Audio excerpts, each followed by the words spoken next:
આગળના વિડીયોમાં એક્ટિવિટી 4માં આપણે આપણા પાઠ્યપુસ્તકમાંથી અકબર અને તાનસેનની વાર્તા સાંભળી અને એ વાર્તા સમજ્યા પછી અને વારંવાર એનું પુનરાવર્તન કર્યા પછી આજે એક્ટિવિટી 4 પુસ્તકમાંથી જોઈને જ આપણી અંગ્રેજીની નોટબુકમાં લખીશું અને એના જવાબ અત્યારે મારી સાથે સમજીને લખશું.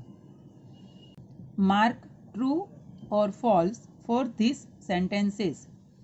માર્ક કરો, નિશાની કરો, ટ્રુ છે, સાચું છે કે ખોટું છે. Use T mark for true and F for false. T અને એફ ફક્ત લખવાનું છે, આખો સ્પેલિંગ નથી લખવાનો. First sentence, Tansen agreed that he was the best singer. Tansen સહમત થયા કે એ સૌથી સારામાં સારા ગાયક છે. તો આપણો જવાબ શું આવશે? એફ. કારણ કે એણે કીધું કે મારા કરતાં સારું ગાય છે મારા ગુરુજી. સંત હરિદાસ લીવ ઇન અ હટ. ઝૂંપડીમાં રહેતા હતા. સાચું. તો શું લખીશું? ટી. સંત હરિદાસ કેમ ટુ અકબર્સ કોર્ટ. અકબરના કોર્ટમાં આવ્યા. શું આવશે? એફ. ખોટું. સંત હરિદાસ કુડ નોટ સિંગ વેલ. એ સરસ રીતે ગાઈ શકતા હતા નહીં. શું આવશે? એફ. તાનસેન મેડ સમ મિસ્ટેક ડિલિબરેટલી. એટલે જાણી જોઈને, ઈરાદાપૂર્વક પોતે ભૂલો કરતા હતા. શું આવશે? ટ્રુ. કારણ કે જેનાથી પોતાના ગુરુ ગાવાની શરૂઆત કરે. The king agreed that Sant Haridas was a wonderful singer. રાજા સહમત થયા. સાચું. ત્યાર પછી આ જે સવાલ છે થોડાક એ વધારાના સવાલ છે તમારી પ્રેક્ટિસ માટે. તો એના જવાબ અત્યારે આમાંથી પીડીએફમાં લખ્યા જ છે, એના આધારે આમાં જવાબ પૂરીશું. 6 number 7. Akbar had 4 gems in his court. અકબરના કોર્ટમાં 4 રત્ન છે. ખોટું. કેટલા છે? 9 છે. એટલે એફ લખીશું. The king went to hear Sant Haridas. King Sant હરિદાસને સાંભળવા માટે ગયા. True. Tansen spoil the Malhar raga. તાનસેને મલ્હાર રાગને બગાડ્યો.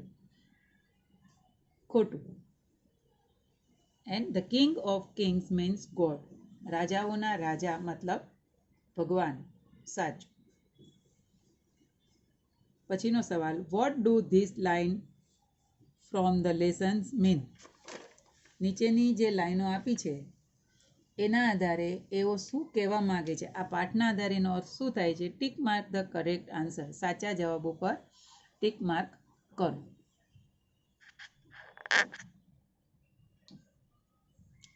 There is someone who sings better than I. એનો અર્થ શું થાય? I sing better than someone. હું બીજા કરતાં સારું ગાઉં છું. અથવા someone sings better than I do.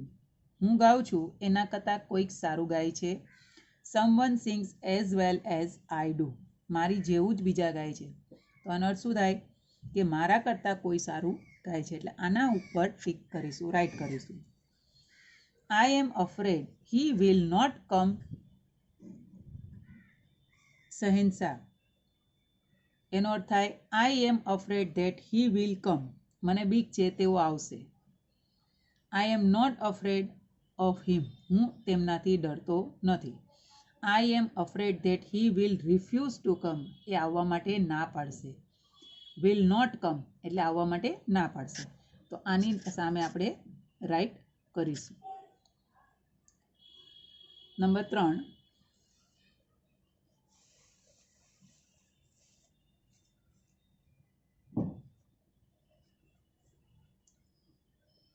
But Tansen knew how to get round him. એનો અર્થ થાય Tansen knew the way around. Tansen ની આસપાસનો રસ્તો જાણતા હતા. Tansen knew how to get સંત હરિદાસ to sing. તાનસેન જાણતા હતા કે સંત હરિદાસને કેવી રીતને ગાવા ગવડાવી શકાય. Tansen knew that he could go around him. તાનસેનને ખબર હતી કે તેમના ફરતે ગોળ ફરવું. શું જવાબ આવશે? B. I sing at your command. મતલબ I sing because you ask me to. હું ગાઉં છું કારણ કે તમે મને ગાવાનું કહો છો. Your commanded is musical for me. તમે મને મ્યુઝિક માટે કમાન્ડ આપો છો, આદેશ આપો છો. You sing at my command. તું મારા માટે ગાય છે. આવશે તમે મને ગાવા માટે કહો છો એટલે હું તમારા માટે ગાઉં છું. Guruji sings for one who is the king of kings. Guruji sing for one great king. એક મહાન રાજા માટે ગાય છે. Guruji sing for many kings. Guruji ઘણા બધા રાજાઓ માટે ગાય છે. Guruji sings for God. ભગવાન માટે ગાય છે.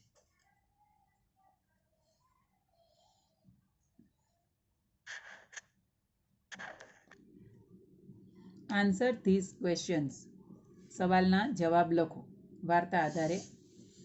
અત્યારે એક એક જવાબ સમજાવું છું અને વિડીયો પોઝ કરીને જવાબ તમારી નોટમાં લખતા જજો અને પછી ચેક કરજો. ફર્સ્ટ છે who sang better than Tansen. Tansen કરતાં કોણ સારું ગાય છે? અને હુ વાળો સવાલ છે એટલે ફક્ત આપણે સંત હરિદાસ એટલો શબ્દ અહીંયા લખી પાછળનું બેઠું વાક્ય લખવાનું છે. લખો. જવાબ ચેક કરો. સેકન્ડ સવાલ વેર ડીડ સંત હરિદાસ લીવ. વેર એટલે કે ક્યાં, જગ્યા બતાવવાની છે.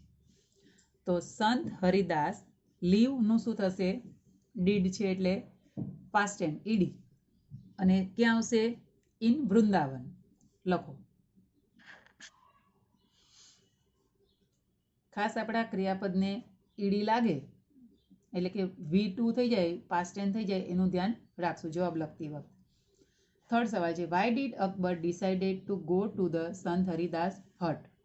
શા માટે જવાનું નક્કી કર્યું હતું? તો કારણ કે તે તાનસેન કરતા સરસ ગાતા હતા માટે. લખો.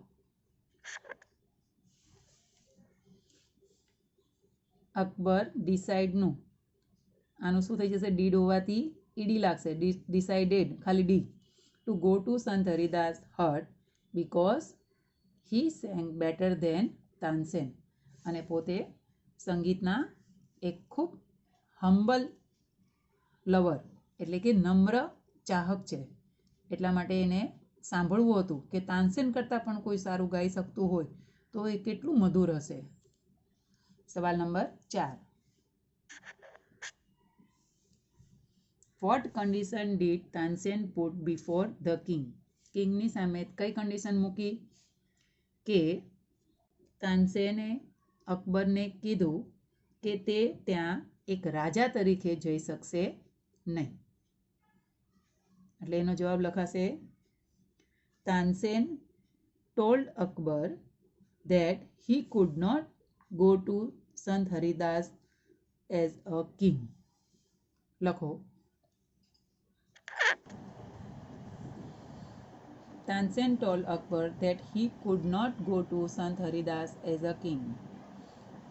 અને છેલ્લો સવાલ how did Tansen get Sant Haridas to sing? સંત Tansen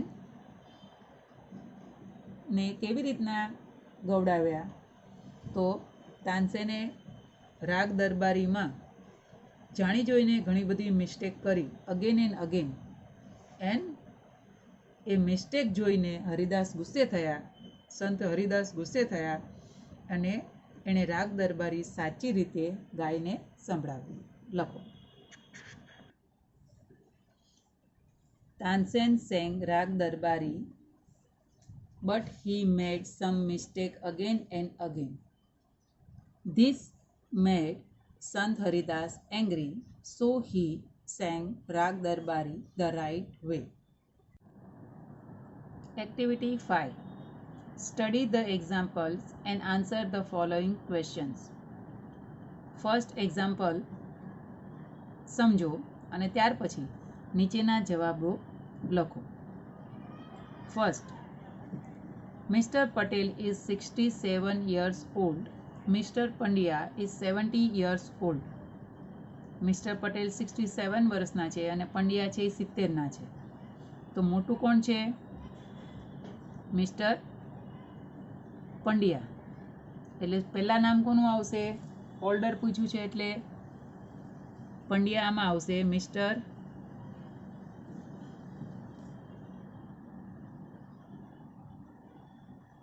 Pandya is older than Mr. Patel.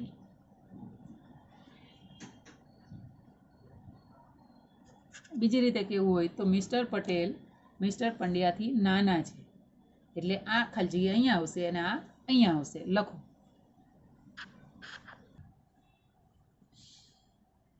Second, Sonal is 5 feet tall and Sonu is 4 feet tall. Sonal 5 ફૂટ છે અને સોનું 4 ફૂટ છે. તો આમાં ઊંચું કોણ છે? સોનલ. એટલે પહેલાં કોણ આવશે? આમાં સોનલ અને સોનું. સોનલ ઇઝ ટોલર દેન સોનું અને સોનું ઇઝ શોર્ટર દેન સોનલ. લખો જવાબ. આ એક ખાલી જગ્યા રૂપે ઉદાહરણ હતું. હવે એવી જ રીતના કમ્પેરિઝન ક્વેશ્ચન આન્સર આધારે હોય તો સવાલ number 3. Rosy has 10 toys. Rosy પાસે 10 રમકડા છે. રજિયા હેઝ 9 ટોયઝ. રજિયા પાસે 9 રમકડા છે.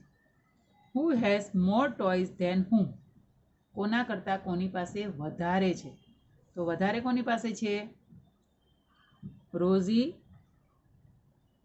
Has more toys than Razia. બીજો સવાલ છે who has less toys than whom. તો કોની પાસે ઓછું છે? તો Razia has less toys than Rosie. લખો બંને જવાબ.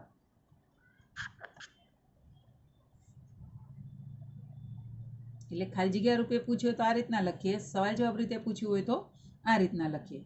તો નંબર 4.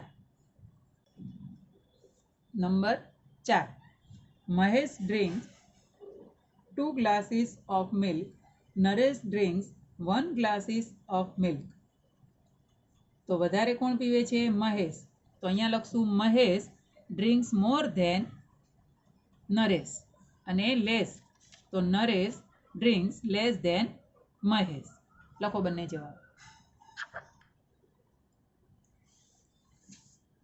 ચેક કરો તમારા જવાબ. હવે છે right yes or no in the bracket. હા અથવા ના કહેવાનું છે. A state is bigger than district. District એટલે તાલુકો. રાજ્ય તાલુકા કરતાં મોટું હોય છે. શું જવાબ આવશે? Yes. A country is smaller than state. રાજ્ય કરતાં દેશ નાનો હોય છે. શું જવાબ આવશે? નો.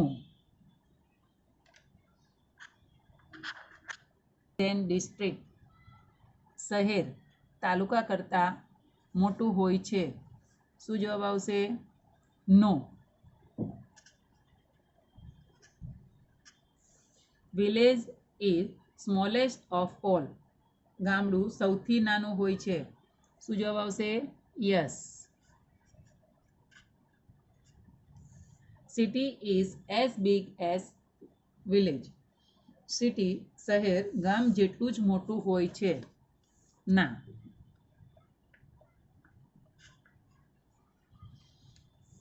Feeling the blanks using words from the bracket. બ્રેકેટમાં આપેલા શબ્દનો ઉપયોગ કરી નીચેની ખાલી જગ્યા પૂરો. A is a smaller than rabbit. Rabbit કરતાં નાનું છે. કોણ છે રેબિટ કરતાં નાનું? ઉપરના શબ્દની અંદર તો રેટ ઉંદર. હવે છે is smaller than horse. Horse કરતાં નાનું. બટ બિગર ધેન રેબિટ, પણ સસલા કરતાં મોટું. એટલે સસલા કરતાં મોટું એલિફન્ટ અને હિપોપોટેમસ તો બંને મોટા જ હોય છે, તો બંનેની વચ્ચેનું કયું આવ્યું? Dear.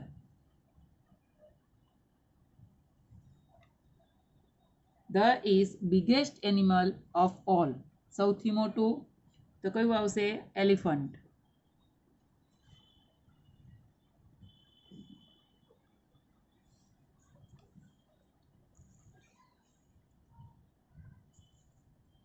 Dash and are heavier than a horse, horse કરતાં વજનવાળા. હોર્સ કરતાં વજનવાળા કોણ છે? એલિફન્ટ અને હિપોપોટેમસ. પહેલાં કયું લખશું? હિપો, કારણ કે આર્ટિકલ કોને લાગે? હિપોને. અને બીજી ખાલી જગ્યામાં એન લખ્યું છે એટલે એલિફન્ટ.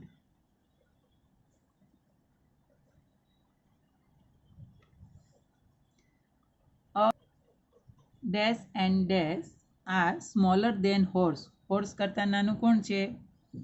તો રેબિટ અને રેટ અને ડિયર પણ. કોઈ પણ બે નામ લખી શકીએ આપણે આની અંદર. રેબિટ લખો and deer are smaller than horse. The is the smallest of the all animal, સૌથી નાનું હોય કોણ છે? રેટ.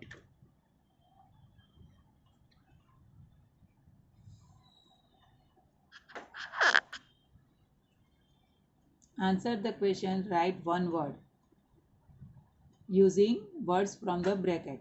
બ્રેકેટમાં આપેલા શબ્દ જોઈને જવાબ લખો. The bus is fastest than, બસ વધારે ઝડપી હોય છે કોના કરતાં? બાઇસિકલ કરતાં. કૌંસમાં આપેલા શબ્દ છે એનો ઉપયોગ કરીને કરવાનું છે. Train is longer than bus.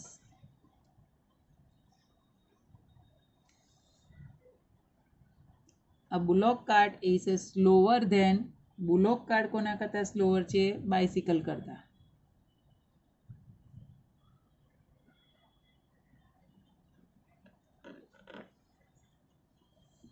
Which is the fastest among all this, આ બધામાં સૌથી ઝડપી કોણ છે?